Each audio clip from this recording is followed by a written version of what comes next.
Տիկին նախարար, մենք արդեն եզրափակիչ փուլ ենք մտնում Հայաստանի Հանրապետությունում կենսաչափական անձնագրերի համակարգի ներդրումը պատրաստելու եւ այսօր ես կուզենամ, որ մենք ընդհանուր գծերով այնինչ միջև հիմա չենք ասել եւ ցույց չենք տվել, ասենք եւ ցույց տանք։ Հիմնականում ես ճիշտ եմ հասկանում, որ կենսաչափական անձնագրեր եւ կենսաչափական նույնականացման քարտեր ենք թողարկելու, նոր նմուշի կենսաչափական անձնագրեր եւ նույնականացման քարտեր, որոնք 26 թվականի աշնանից արդեն կլինեն հասանելի եւ շրջանառության մեջ եւ նրանք ինչ ենք մենք որոշել նախկինում էլ մենք ունեինք կենսաչափական անձնագրեր եւ նույնականացման քարտեր, որն էր հիմնական պատճառը, որ մենք նոր համակարգ ենք ներդրում։ Մեծարգո վարչապետ, այո, մեր նպատակը կենսաչափական նոր անձնագիր եւ նույնականացման քարտ տրամադրելն է մեր քաղաքացիներին։ Ինչու ենք մենք նոր համակարգներ դնում, որովհետեւ այն ենթակառուցվածքը, որը օրինակ 2022 թվականին հասանելի է եղել Հայաստանի Հանրապետությունում, առհասարակ որևէ աղերս չունի միջազգային ստանդարտի հետ, եւ մեր նպատակն է քաղաքացիական ավիացիայի միջազգային կազմակերպության ICAO-ի 9303 ստանդարտին համապատասխան նոր փաստաթղթեր տրամադրել մեր քաղաքացիներին։ Սա նշանակում է, որ նորագույն տեխնոլոգիաների համապատասխան են փաստաթղթերը, սահմաններին փոխճանաչելի փաստաթղթերի մասին ենք խոսում, որպեսզի մեր քաղաքացիները շատ ավելի արժանապատիվ կարողանան ճանապարհորդել։ Եվ հենց այս նպատակադրմամբ էր, որ մենք սկսեցինք բավական երկար գործընթաց կենսաչափական համակարգի ներդրման, շուկայի ուսումնասիրություն ենք իրականացրել եւ ի վերջո անցյալ տարի ապրիլին կնքել ենք պայմանագիր մասնավոր գործընկերոջ հետ եւ սկսել ենք ներդրումների փուլը, բավական երկար գործընթաց ենք սկսել ենթակառուցվածքից մինչեւ դիզայնի աշխատանքներ եւ ենթակառուցվածքն այս պայծրությամբ ընթացքի մեջ է գտնվում, այսինքն ձևավորում ենք տվյալների կենտրոն, որը հենց պիտի ապահովի ICAO-ի բարձր համապատասխանությունը այս տեսանկյունից, այս պայն նաեւ ICAO-ի հետ հուշագիր ենք կնքում որպես այդպեսին, որպեսզի կարողանանք մեր տվյալները ընթերնելի եւ հասանելի դարձնել նաեւ գործընկեր պետությունների համար, ընդհանուր օգտագործման ենթակա։ Պետք է փաստեմ, որ առաջին եւ ամենակարևոր չափանիշը հենց այն է, որ անձը հաստատող փաստաթուղթը համապատասխան է լինելու միջազգային այս բարձր ստանդարտին եւ մեր բոլոր լուծումները հենց այս տրամաբանության մեջ են նախատեսված։ Եվ սա կարևոր է նաև Եվրոպական միության հետ վիզաների ազատականացման գործընթացը ավարտին հասցնելու, որպեսզի մեր քաղաքացիները գործնականում առանց վիզայի կարողանան դեպի Եվրամիության երկրներ ճամփորդել։ Միանշանակ, պարոն վարչապետ, եւ սա գործողությունների ծրագրի ուղիղ պահանջն է, կարելի է այսպես ձևակերպել, որովհետեւ երբ որ խոսում ենք անձի ինքնության մասին, շատ կարեւոր է, որ պետությունը տա ճշգրիտ ստանդարտ այս առումով եւ Եվրոպական միության երկրներն էլ վստահ լինեն, որ Հայաստանի թողարկած միջազգային չափանիշներին համապատասխան փաստաթղթերը դրանք հուսալի են, արժանահավատ են եւ իրենք որևէ խնդիր չունեն մեր քաղաքացիների հետ հարաբերակցվել։ Ես առաջարկում եմ հետեւյալը, քանի որ այդ թեմաներով մենք դեռ խոսել ենք եւ ելի կխոսենք եւ այսինքն տարբեր ամբիոններից խոսելու առիթներ կունենանք, ես առաջարկում եմ, որ մենք հիմա կենտրոնանանք վիզուալ մասի վրա, որպեսզի մեր քաղաքացիները նաև վիզուալ տեսնեն, թե մեր անձնագրերը ինչ փոփոխությունների են ենթարկվելու, եւ այդ տրամաբանությամբ առաջարկում եմ, որ թերթենք եւ ներկայացնենք անձնագրի նոր դիզայնը։ Իհարկե առաջին փոփոխությունը գույնի փոփոխությունն է։ Իհարկե մենք մեր դրոշի վրա 3 գույն ունենք՝ կարմիր, կապույտ եւ ծիրանագույն։ Եվ մենք որոշել ենք նաև, որպեսզի կենսաչափական անձնագիրը կարմիր երանգ ունենա,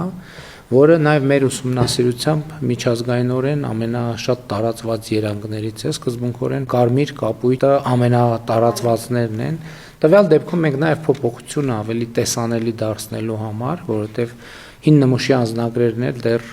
որոշ ժամանակ առնվազն շրջանառվելու են, որպեսզի տարբերությունը շատ ակնառու լինի, դրա համար որոշեցինք փոխել գույնը, ընդհանուր պատկերը այսպիսին է, շատ բան մեր պատկերում կարծում եմ առաջին էջում չի փոխվել, հին նմուշի կենսաչափական անձնագրերում էլ այս նշանը կա, կենսաչափականի նշանը, եւ այդտեղ ոչ մի բան չի փոխվել։ Եվ այս շապիկի հետ կապված ունեք որևէ մեկ։ Պարոն վարչապետ, նկատի ունենանք, որ քանի որ խոսեցինք վիզաների ազատականացման մասին, Եվրոպական միության անդամ գրեթե բոլոր պետությունները հենց այսպիսի երանգ են օգտագործել, մուգ կարմիր կամ բուրգունդիի տարբեր երանգներ։ Սա կարծում նաև լավ ժեստ է ընդհանուր տրամաբանության մեջ, թե փոփոխություն ունենալու եւ թե նաև համապատասխանեցնելու Եվրոպական միության ընդհանուր ստանդարտին։ Մենք ունենք այո նաև տարբերակ բրայլյան գրով, որպեսզի նաև տեսողության խնդիրներ ունեցող մարդիկ կարողանան նաև անձնագրի հետ այդ առումով հաղորդակցվել եւ առաջին էջի բացվածքն է, սա ճիշտ եմ, չէ՞, Այո, առաջին էջն է։ Եվ ձախ կողմում, ինչպես տեսնում եք, Հայաստանի Հանրապետության ուրվագծային քարտեզն է, հաջորդիվ Հայաստանի Հանրապետության զինանշանը եւ որոշակի տեքստային ինֆորմացիա, այստեղ ամենակարևորը, որ մեր երկրի ուրվագծային քարտեզն է, ունեք որևէ մեկնաբանություն այս էջի հետ։ Պարոն վարչապետ, ես նշեմ, որ թեև առաջին հայացքից գուցե պատկերը այդքան տեսանելի չթվա, բայց ճարտարապետական հնագույն զարդանախշերն ենք օգտագործել, հայկական, այո, հետևի ֆոնը, եւ դրանք մեր մասնագետները փորձել են զարդանախշերը միացնել, ներդաշնակեցնել եւ ֆոնային ցանց ստանալ։ Սա եւս կարևոր նշանակություն ունի։ Քարտեզը կա թե շապիկի առաջին հատվածում եւ թե նաեւ վերջին հատվածում նույնականացրել ենք։ Եվ բնականաբար հիմնական տեքստերը արդեն շարադրված են աջ էջի վրա, որովհետեւ փոփոխություն այս տեսանկյունից չենք բերել։ Շատ լավ։ Հաջորդ էջում սրանք արդեն պաշտպանող շերտերն են, որոնք երևում են ուլտրամանուշակագույն ճառագայթի ներքո, ելի միջազգային ստանդարտներին համապատասխան այս էջի վերաբերյալ ունեք մեկնաբանություն։ Պարոն վարչապետ, ես նշեմ, որ բոլոր էջերը ունեն ուլտրամանուշակագույն ճառագայթով տեսանելիություն եւ մեր սահմանապահները եւ օտարերկրապետությունների սահմանապահներն են կարողանալու տեսնել այս հատվածը։ Հայաստանի Հանրապետության քարտեզի մասով կտեսնեք մի փոքր գեղարվեստական լուծում ենք ավելացրել, որպեսզի նույնական չլինի հիմնական պատկերի հետ։ Կա Հայաստանի Հանրապետություն բառերը այստեղ նախատեսված եւ Հայաստան բառն է թշնատարերի տրամաբանության մեջ, ընդ որում պիտի փաստեմ, որ Մատենադարանի գործընկերների հետ վերահաստատել ենք, որ սրանք լրիվ ճշգրիտ են, խնամքով գծագրված են եւ որևէ հակասություն չունենք մասնագիտական դաշտում։ Ներքևում կնկատեք կրկին զարդանախշեր են ժապավենաձև դասավորված։ Այսինքն այս պատկերը երևալու է միայն ուլտրամանուշակագույն լուսավորության ներքո եւ դա պաշտպանիչ շերտն է անձնագիրը կեղծումներից պաշտպանելու համար։ Հաջորդիվ արդեն սա ելի միջազգային ստանդարտին համապատասխանող արդեն անձնական անհատական տվյալները պարունակող էջն է, որը էլի ստանդարտ է, շատ, եթե նույնիսկ տարբերություններ կան մեր այսօրվա գործող անձնագրերից, այդ տարբերությունները մեծ չեն, նկատի ունեմ դրանց վրա շատ կենտրոնանալու առիթ չկա, ունեք դրա հետ կապված։ Ես ուղղակի նշեմ, որ տվյալների էջի մասով հիմնական պարոն վարչապետ կրկին հետևում օգտագործել ենք հայկական 5 առանձին տեսակի զարդանախշեր, նորից դրանք միավորված են եւ ֆոնային ցանց են ստեղծել, բոլոր այն բառերը, ընդհանուր տեքստերը, հաջորդականությունը, որը որ կա, ամբողջովին ICAO-ի ստանդարտին համապատասխան է,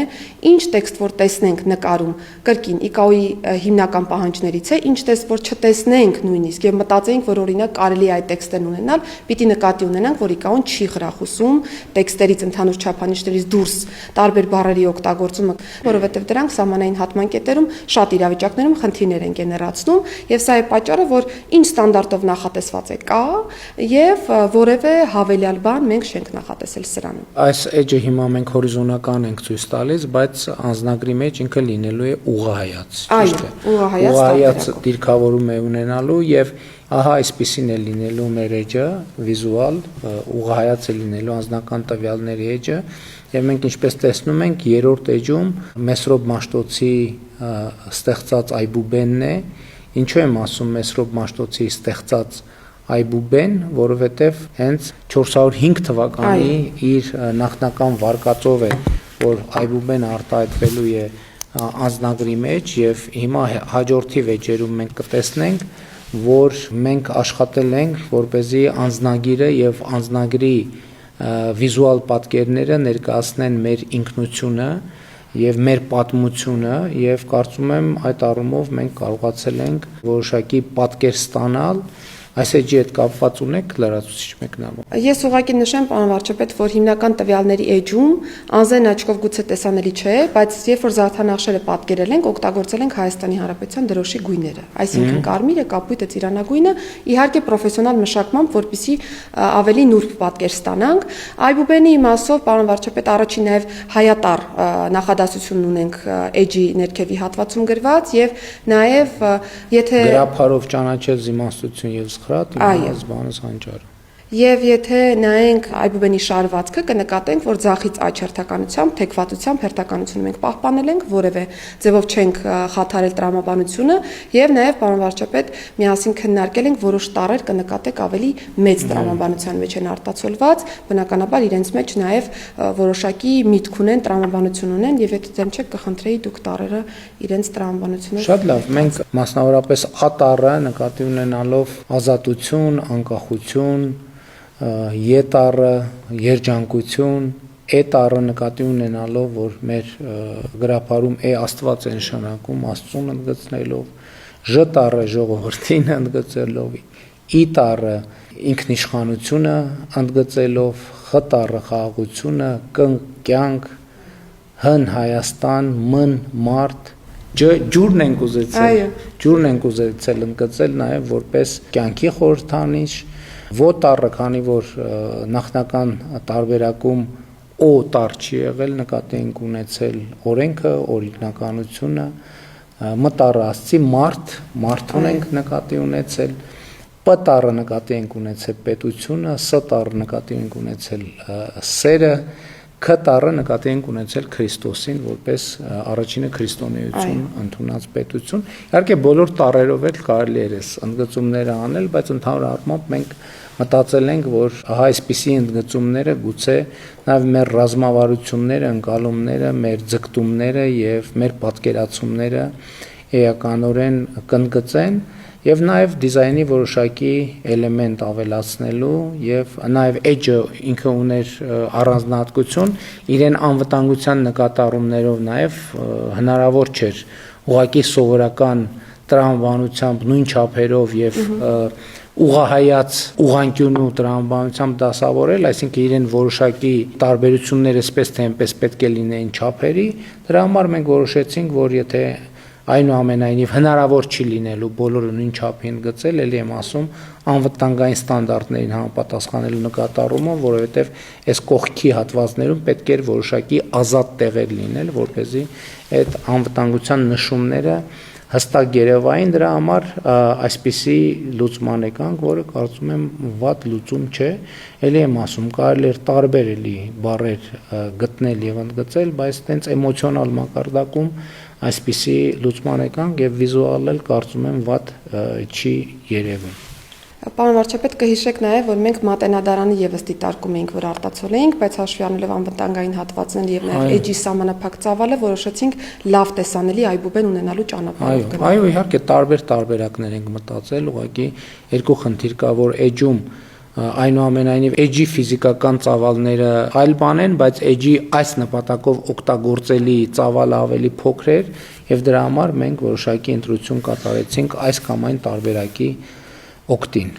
Հաջորդիվ էլի, ահա այս պաշտպանական շերտերի մասին էր խոսքը, տեսեք, այստեղ այնուամենայնիվ որոշակի շերտեր կան եւ զբաղեցնում են եւ մենք էջերը որոշակի սահմանափակումներով կարող ենք օգտագործել։ Մի մասը ակնհայտ է, մյուս մասը ոչ ակնհայտ պատճառներով, նա պատճառը, որ ահա այդպիսի դասավորություն է ստացել եւ մյուս էջերն էլ այդ տրամաբանությամբ են օգտագործված։ Հաջորդ էջում պատկերը կարծում եմ ակնհայտ է, այսպիսով մենք ցույց ենք տվել մեր ծագումնաբանությունը եւ Հայ գնահապետն է անձնագրի 4-րդ էջում եւ նաեւ անձնագրի 5-րդ էջում ժայռա պատկերներն են Հայաստանի Հանրապետության տարածքում գտնվող եւ այսպիսով նաեւ մեր ծագումնաբանության եւս մի շերտ ենք մենք բացահայտում։ Պարոն վարչապետ, այստեղ երկար չենք մտածել, կհիշեք մեր քննարկումները, որ որոշել ենք, որ Հայ գնահապետը անպայմանորեն պիտի լինի